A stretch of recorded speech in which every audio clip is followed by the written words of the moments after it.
അമ്മ മരിച്ചപ്പോൾ ആശ്വാസമായി എന്ന് പറയുന്ന ഒരു കവിത ഈ കേട്ടിട്ടുണ്ടോ? ആരെങ്കിലും ഉണ്ടോ? അമ്മ മരിച്ചതിന്റെ പിറ്റേ ദിവസം ഒരു മകൻ എഴുതിയ കവിതയോ? അതിന്റെ തുടക്കത്തിലെ വരിയാണ് അമ്മ മരിച്ചപ്പോൾ ആശ്വാസമായി.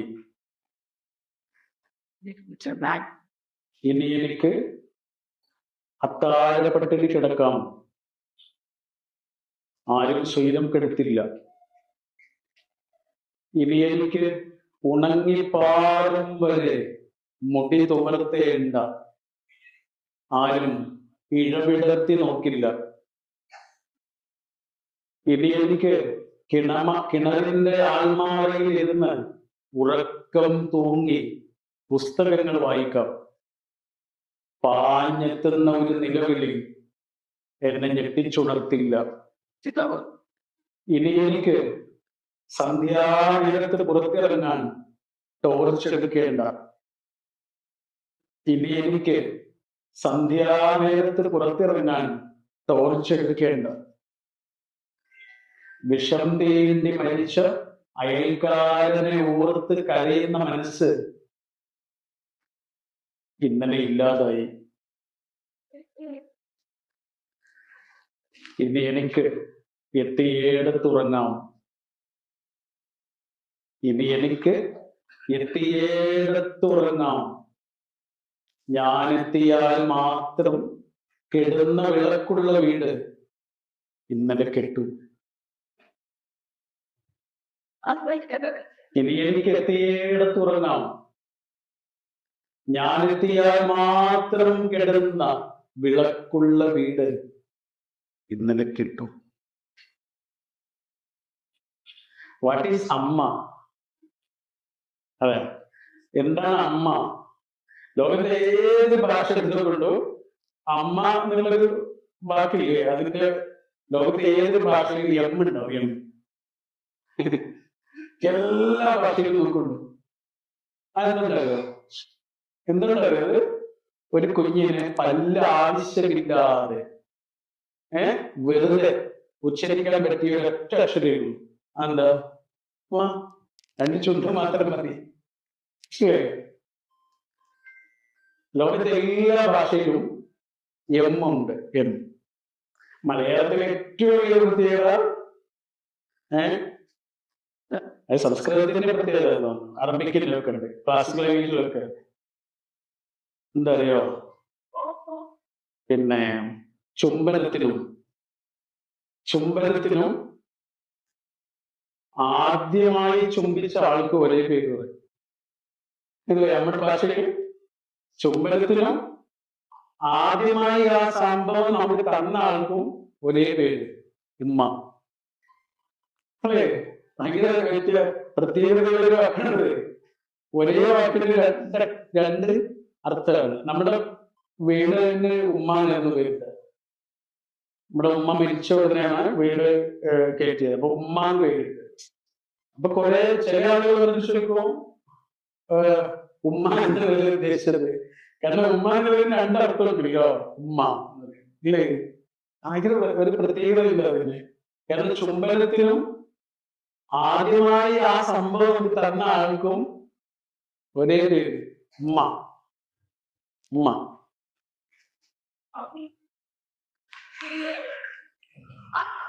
ഞാൻ എൻ്റെ ഉമ്മയെ തൊട്ടിട്ട് 13 വർഷം കഴിഞ്ഞു.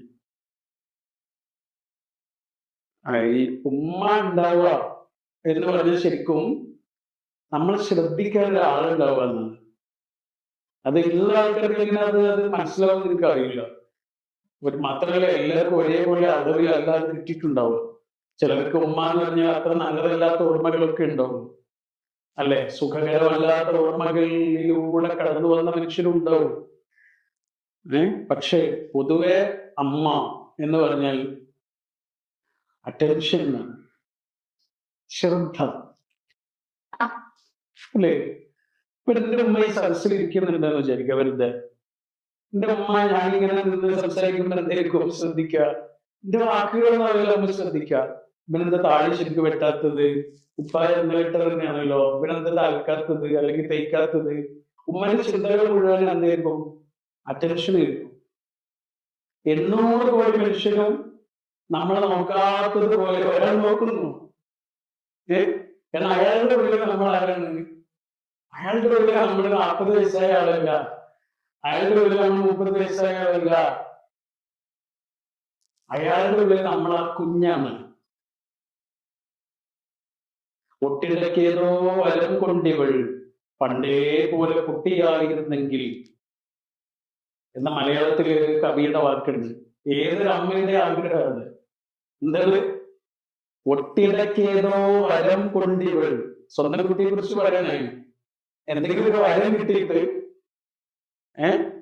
പണ്ടേ പോലെ കുട്ടിയായിരുന്നെങ്കിൽ എന്റെ മോളൻ. പഴയ ആൽബം ഇങ്ങനെ എടുത്ത് നോക്കുകയോ, പഴയ ഉടുപ്പ് ഇങ്ങനെ എടുത്ത് നോക്കുകയോ നമ്മളെ കുട്ടികളുടെ അതന്നെ നമ്മുടെ വീട്ടിൽ ഇപ്പോഴും ഉണ്ട്. 15 വർഷം മുമ്പുള്ള ഒരു പിങ്ക് ബാൻഡ് ഇപ്പോഴും അവിടെ സൂക്ഷിക്കുന്നുണ്ട്. ലേബർ റൂമിലില്ലേ അമ്മയുടെ പേര് എഴുതിയിട്ടുള്ള ഒരു ബാൻഡ് ഉണ്ടാവില്ലേ കുട്ടിന്റെ കയ്യിലിട്ട്, ആ ഒരു പിങ്ക് ബാൻഡ് ഇപ്പോഴും നമ്മുടെ വീട്ടിൽ സൂക്ഷിക്കരുത്. അത് കവിതയിൽ പറഞ്ഞതാണ്. എന്ത്? ഒട്ടിടക്കേതോ വലം കൊണ്ടിവൾ പണ്ടേ പോലെ കുട്ടിയായിരുന്നു. അമ്മ എന്ന് പറഞ്ഞാല് ശരിക്കും അത് നഷ്ടപ്പെട്ട ഒരാളുകൾക്ക് എനിക്ക് ശരിക്കും അറിയാം. ശ്രദ്ധ. റഫീഖ് അഹമ്മദിനെ കേട്ടിട്ടുണ്ടോ നിങ്ങൾ? നമ്മുടെ പട്ടയത്തുകാരൻ. അദ്ദേഹം കവിതകൾ എഴുതാറുണ്ട്. അദ്ദേഹത്തിന്റെ ഒരു കവിതയുണ്ട്, ഉമ്മ എന്ന് പറഞ്ഞിട്ട്. ഉമ്മ ഉമ്മ അങ്ങനെ കേട്ടാലേ നമ്മളിങ്ങനെ പൊടിയും. അങ്ങനെ ഒരു കവിതയാണ്. അപ്പൊ അദ്ദേഹം രാത്രി ഇങ്ങനെ എണീച്ചു വരുമ്പോ ഉമ്മ അവിടെ ഇരിക്കുന്നു. രാവിന്റെ യാമങ്ങളിൽ എപ്പോഴോ ഉണർന്നപ്പോൾ ഉമ്മയുണ്ടുറങ്ങാതെ അപ്പോഴും ജപമാല മെല്ലവേ തെരുപ്പിടിച്ചേകാന്തമിരിക്കുന്നു. ഞാനിങ്ങനെ രാത്രി പാതിരാത്രി ഇങ്ങനെ ഉണർന്നു വന്നപ്പോ ഉമ്മ ഉണ്ടെങ്കിൽ ഇരിക്കുന്നു. ഉമ്മന്റെ കയ്യിൽ ഒരു മാലയുണ്ട്, വിക്രമിന്റെ മാല. അല്ലെങ്കിൽ അമ്മയുടെ കയ്യില് അമ്മ ശ്ലോകം ചൊല്ലുന്ന മന്ത്രങ്ങൾ ചൊല്ലുന്ന മാലയുണ്ട്. അപ്പൊ അമ്മ പറയാ, ഉറക്കം വരുന്നില്ല ചൊന്നവർ. ഉമ്മ പറഞ്ഞു, എനിക്ക് ഉറക്കം വരുന്നില്ല മോനെ. അപ്പൊ ഞാൻ ഓർത്തു, താരാട്ടു പാടിത്തന്നും താലോലമാട്ടിത്തന്നും തന്നെ ഉറക്കമതത്രയും തന്നിട്ടാവാം ഇന്നവർ ഉറക്കമറ്റിങ്ങനെ ഇരിക്കുന്നു. ഉമ്മാന്റെ ഉറക്കൊക്കെ തീർന്നു പോയിന്ന്. കുട്ടികൾ കൊടുത്തിട്ടേ തീർന്നു പോയിന്ന്. താരാട്ടു പാടിത്തന്നും താലോലമാട്ടിത്തന്നും തന്നെ ഉറക്കമതത്രയും തന്നിട്ടാവാം ഇന്നവർ ഉറക്കമറ്റിങ്ങനെ ഇരിക്കുന്നു. ഉമ്മാനവർക്ക് തീർന്നു പോയി. ഇതൊരു കണക്കില്ലേ, തീർന്നു പോയി. എന്നിട്ട് അടുത്ത വരിക, തൊട്ടിലാട്ടിയ കൈകൾ തൊട്ട കാലമേ മറന്നു. തൊട്ടിലാട്ടിയ കൈകളില് ഞാൻ തൊട്ട കാലമേ മറന്നു. ആ കയ്യില് ഞാൻ തൊട്ട കാലമേ മറന്നു. തൊട്ടിലാട്ടിയ കൈകൾ തൊട്ട കാലമേ മറന്നു. ഇപ്പോഴും ഉണർവിലും ഉറങ്ങിത്തീരുന്നു ഞാൻ. എനിക്കുറക്ക് മതിയാവണമെന്നില്ല. അതാണ് ഞാൻ ഉണർന്നിരിക്കുമ്പോഴും ഉറങ്ങ. ഉമ്മയോ, ഉമ്മാന്റെ ഉറക്കൊക്കെ എന്നോ വറ്റിപ്പോയി. കരഞ്ഞ് കരഞ്ഞ് കണ്ണീര് വറ്റിയെന്ന് അറിയില്ലേ? അല്ലേ? അതേപോലെ കരഞ്ഞ് കരഞ്ഞ് കണ്ണീര് വറ്റിയതുപോലെ ഉറക്കൊഴിച്ച് ഉമ്മയുടെ ഉറക്കം വറ്റിപ്പോയി. അത് അദ്ദേഹം ആത്മാർത്ഥമായി എഴുതിയതാണ്. അദ്ദേഹം ഒരു അഭിമുഖത്തിൽ പറയുന്നത് ശരിക്കുണ്ടായതാണ്. എന്നാൽ അദ്ദേഹത്തിന്റെ ഉമ്മ എന്ന് പറഞ്ഞ റഫീഖ് അഹമ്മദിന് അങ്ങനെയായിരുന്നു. നമ്മുടെ ഫാമിലിയിൽ ഒരു കുട്ടി ഒരു ദിവസം ടൂറ് പോയി ഊട്ടിയിലേക്ക്. അപ്പൊ അവനിങ്ങനെ അവന്റെ ഉമ്മ എന്നോട് പറഞ്ഞാണ്, അവന് ഇങ്ങനെ പോയി കുറച്ച് സമയം കഴിഞ്ഞ മുതൽ ഉമ്മ ഇങ്ങനെ വിളിച്ചോണ്ടിരിക്കുമല്ലോ, എവിടെ എത്തി, ഭക്ഷണം കഴിച്ചോ, ഒക്കെ ഓക്കെ അല്ലേ, നിങ്ങൾ എപ്പോഴും എത്തുക, എപ്പോഴും തിരിച്ചു വരിക, പോകുമ്പോ തന്നെ ചോദിക്കും അല്ലേ. ഉമ്മ ഇങ്ങനെ വിളിച്ചോണ്ടിരിക്കുക. കുറെ സമയമൊക്കെ അവന് മറുപടി കൊടുത്ത് ഉമ്മ അവിടെ എത്തി, ഭക്ഷണം കഴിച്ചു, ഇങ്ങനൊക്കെ. പിന്നെ ഉമ്മ നിർത്തുന്നില്ല, പിന്നെ വിളിച്ചോണ്ടിരിക്കുക. അപ്പൊ അവന് ദേഷ്യം പറഞ്ഞു, അവൻ ചൂടായി. എന്റെ ചങ്ങായിമാരൊക്കെ കളിയൊക്കെ ഉണ്ട്, ഉമ്മ നിങ്ങളെന്താ ഞാൻ ചെറിയ കുട്ടിയാണ് ഇങ്ങനെ വിളിച്ചോണ്ടിരിക്കണ. ശരി, ഉമ്മ ഒന്നും പറഞ്ഞില്ല. ഉമ്മ ഫോണോട് വെച്ച് താഴെ വെച്ച് കത്തി. ആ വീട്ടിൽ വേറെ ഒരു എന്റെ പെങ്ങളുണ്ട്. അവളിങ്ങനെ വന്നപ്പോ കാണുന്നത് ഉമ്മ ഇങ്ങനെ കരഞ്ഞിരിക്കുന്നുണ്ട്. എന്താ കാര്യം എന്ന് ചോദിച്ചപ്പോ ഒന്നും പറയുന്നില്ല. അടുത്ത ഫോണും ഉണ്ട്. അവളിങ്ങനെ ഫോൺ എടുത്ത് നോക്കി. ലാസ്റ്റ് കോള് കണ്ടപ്പോ മനസ്സിലായി എന്തോ വർത്താനം ഉണ്ടായിട്ടുണ്ടാവാം. അവള് കുറച്ച് അപ്പുറത്തേക്ക് പോയിട്ട് അവനെ വിളിച്ചു. ഈ ഉമ്മനോട് എന്തെങ്കിലും പറഞ്ഞിനോ? ഇന്നത്തെ ഒന്നും പറഞ്ഞില്ല. സത്യം പറഞ്ഞോ? അന്നെ വിളിച്ചു കഴിഞ്ഞിട്ട് ഉമ്മ കരഞ്ഞിരിക്കുന്നുണ്ടല്ലോ. അപ്പൊ അവന് വിഷമായി.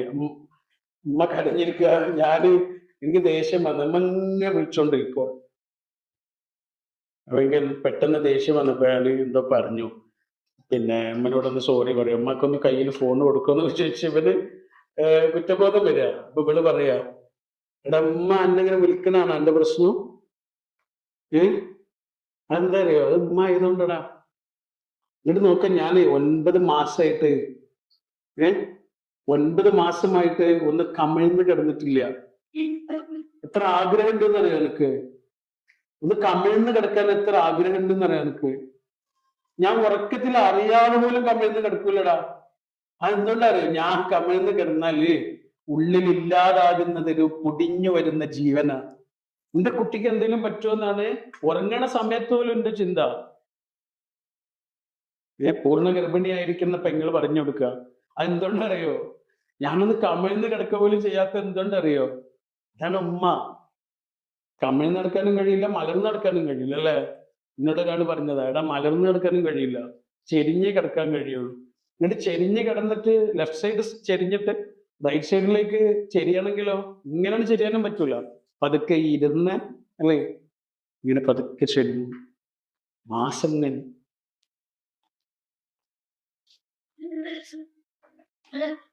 ഉള്ളിലൊരു ഗർഭപാത്രം ഉണ്ട് എന്നുള്ളത് മാത്രം മതി. ഉള്ളില് ഒരു ഗർഭപാത്രമുള്ളവരാണ് നിങ്ങള്. ഇല്ലാത്തവരെ നിങ്ങൾ ഓരോ മാസവും 7 ദിവസം കടന്നു പോകുന്ന കഷ്ടദിനങ്ങൾ സത്യത്തിൽ എന്താണ്? നിങ്ങളെ ഉള്ളിൽ ഗർഭപാത്രം ഉണ്ടായത് കൊണ്ട് നിങ്ങൾ അനുഭവിക്കുന്നതാ. അത് നിങ്ങൾക്ക് വേണ്ടിയാണോ? നിങ്ങൾക്ക് വേണ്ടിയല്ലല്ലോ, മനുഷ്യ സമൂഹത്തിന് വേണ്ടി. ആലോചിച്ചോക്കൂ. അത് നിങ്ങൾ നിസ്കരിക്കാൻ വേണ്ട, നോമ്പ് നിൽക്കാൻ വേണ്ട, പള്ളിയിലും വേണ്ട, ഒന്നും വേണ്ട, നിങ്ങൾ റെസ്റ്റ് എടുത്തോളൂ എന്ന് പറഞ്ഞല്ലേ. നിസ്കരിക്കാൻ വരണ്ടെന്നല്ല, പള്ളിയിൽ വരണ്ടെന്നല്ല, നോമ്പ് നോൽക്കരുത് എന്നല്ല, അതൊന്നും വേണ്ടട്ടോ, നിങ്ങൾ റെസ്റ്റ് എടുത്തോളൂ കേട്ടോ. എല്ലാ മതങ്ങളിലും അങ്ങനെ. അവർക്ക് റെസ്റ്റാണ്, അവർക്ക് റെസ്റ്റ്. വൈ? അതവർ ആർക്ക് വേണ്ടി ചെയ്യുന്നതല്ല. അതുകൊണ്ടാണ് അത് നിങ്ങൾക്ക് വേണ്ടി ചെയ്യുന്നതല്ല. നിങ്ങളത് ചെയ്യുന്നത് മനുഷ്യ സമൂഹത്തിന് വേണ്ടിയിട്ടാണ്. മനുഷ്യ സമൂഹത്തിന് വേണ്ടിയിട്ട്. അപ്പൊ ഉമ്മ എന്ന് പറഞ്ഞാല് എന്താണെന്ന് ശരിക്കും ഉദ്ദേശിച്ചല്ല, ഒറ്റ അർത്ഥമല്ലോ, അത് ശ്രദ്ധ എന്നാണ്. ശ്രദ്ധ.